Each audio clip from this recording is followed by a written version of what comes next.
ஒரு என்ட்ரி ஒன்று கொடுக்குறான்.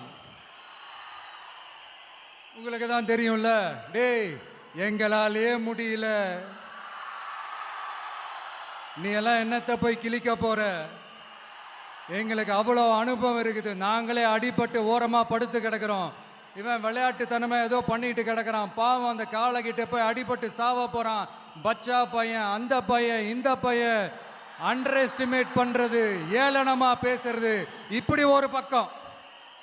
இன்னொரு பக்கம் பரிதாபப்பட்டு, ஐயோ பாவமே, இப்படி தனியா போய் மாட்டிக்கிட்டானே அந்த காளைகிட்ட, என்ன பண்ண போறானோ அப்படின்ட்டு ஒரு பக்கம் பரிதாபப்பட்டு பேசுறாங்க.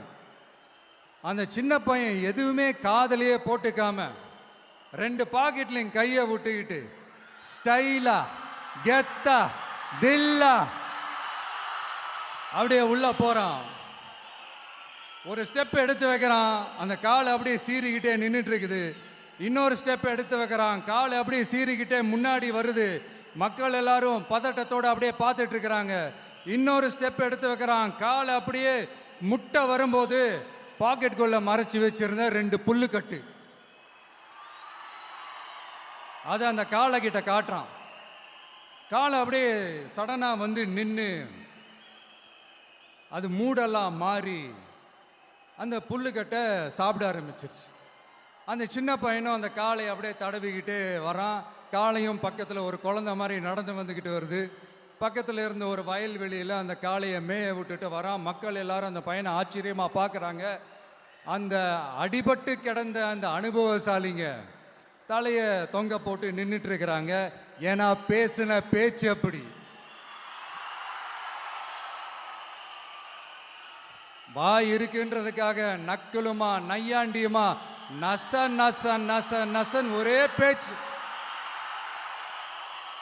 என்ன பண்றது, தலையை குனிஞ்சு அப்படியே நின்றுட்டு இருக்கிறாங்க. அங்க ஒரு பெரியவர் வர்றார். வந்து அந்த பையன்கிட்ட கேட்கிறாரு, எப்படிப்பா இப்படி ஒரு முரட்டு காலை சீறிட்டு நின்றுட்டு இருந்தது, எப்படி அந்த காளையை அடக்கின அப்படின்னு கேட்டதுக்கு அந்த பையன் சொல்றான், ஐயா எனக்கு அந்த காளையை பார்த்தா கோபமாக இருந்த மாதிரிலாம் எனக்கு தெரியல, அந்த காலை பசியோடு இருந்த மாதிரி இருந்தது, அதனால தான் அந்த புல்லுக்கட்டை காமிச்சவொடனே ஓகே நமக்கு தேவையானது கிடச்சிருச்சு அப்படின்னோடனே அந்த புல்லுக்கட்டை சாப்பிட்டுட்டு நம்மளோட அப்படியே ஜாலியாக வாக்கிங் வந்துருச்சு அப்படின்னு சொன்னான். இதை கேட்ட அந்த பெரியவர் சொன்னாராம், இந்த சின்னவங்க பெரியவங்க அனுபவம் இருக்கிறவங்க அனுபவம் இல்லாதவங்க இதெல்லாம் விஷயமே கிடையாது. யாரா இருந்தாலும் அந்த சூழலுக்கு ஏற்ற மாதிரி அந்த சிச்சுவேஷனுக்கு தகுந்த மாதிரி